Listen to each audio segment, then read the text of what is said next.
Hi and welcome back to my YouTube channel at Football Shirts HQ.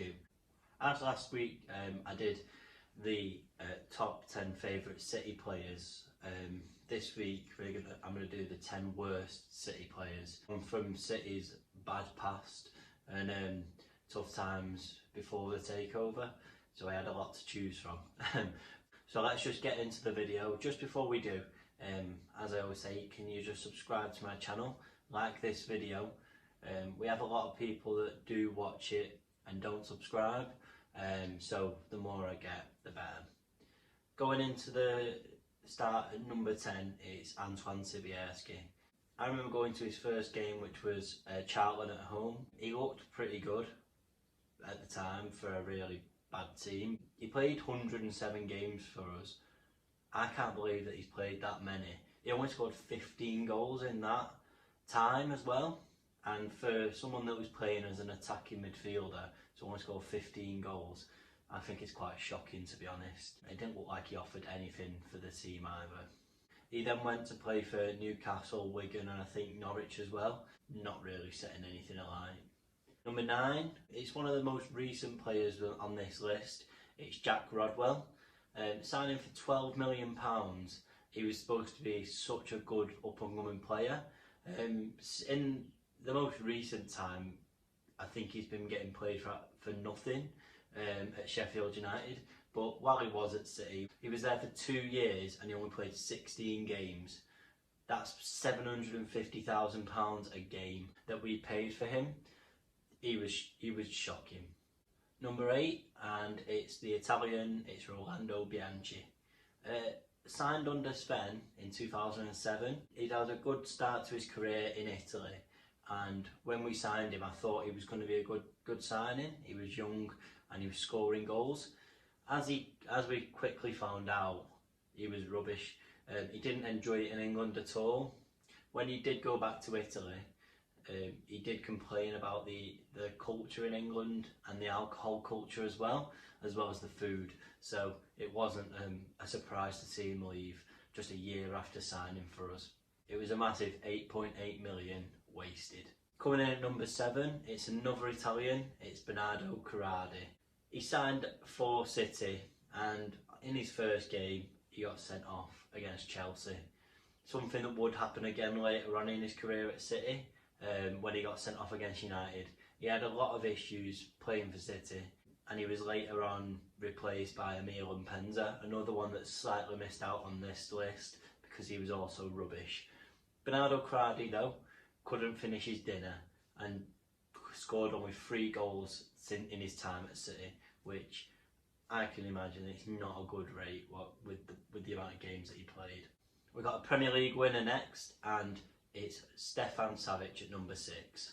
Now, going on, he has made a good career out of football at Atletico Madrid, and he also played really well at Fiorentina, but I just didn't rate him at City at all.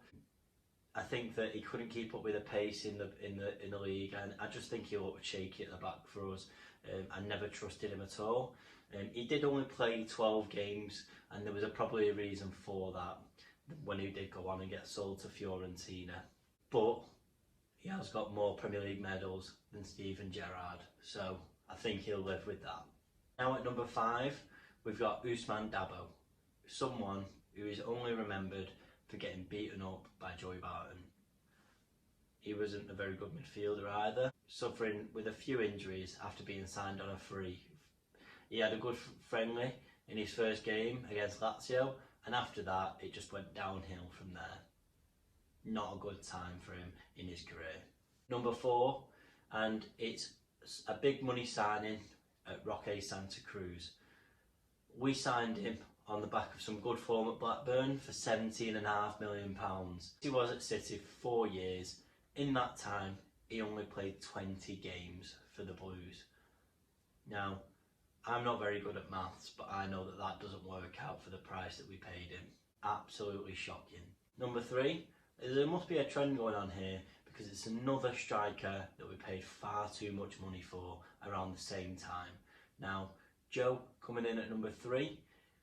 The Brazilian looked like he had all the potential in the world when we signed him. When he first come in, when I thought, oh, we're signing Robinho, it'll be a really good thing for him. But he looked like a fish out of water up front. He was absolutely shocking. Couldn't adapt to the Premier League, and in that time he only scored 4 goals for the Blues. Not a good return. Moving to number 2, and it's Matheus Veloso. This is someone who we spent 3.5 million on for him to not play a game, and then for us to just get rid of for nothing. Man City may as well just put that money down the toilet and flushed it away, because that's basically what they did with this guy in 2002. Number 1, it's Manchester City legend Christian Neguy. Oh right, wait, he's not a legend, is he? No, absolutely shocking. I cannot get over the fact that he played 1 Premier League game and got sent off in that game. He is still the only player to play 1 Premier League game and get sent off. Absolutely disastrous 4 years for him. In the 4 years, he had 2 major knee injuries, but he did only play 6 games in his whole career at City in other competitions. But he spent most of his time in the physio room, and then for us to just release him. Absolutely shocking player. At the time we most needed some good players because we weren't very good. So what did you think of my list anyway? There is some absolutely shockers that I've missed out as well as the players that are in. They aren't very good at all. Let me know what you think about the list in the comment section below, and who you think might have been able to make it into the list. Honourable mentions, I've had a lot of people saying to me about other players, the likes of Nery Castillo, as I said, Emile and Penza missed out. But if you have any more, just drop them in the comments below. It's great to see some bad players once in a while. But as I always say, if you can subscribe to my channel as well, like this video, and thank you very much. I'll see you all next week. Goodbye.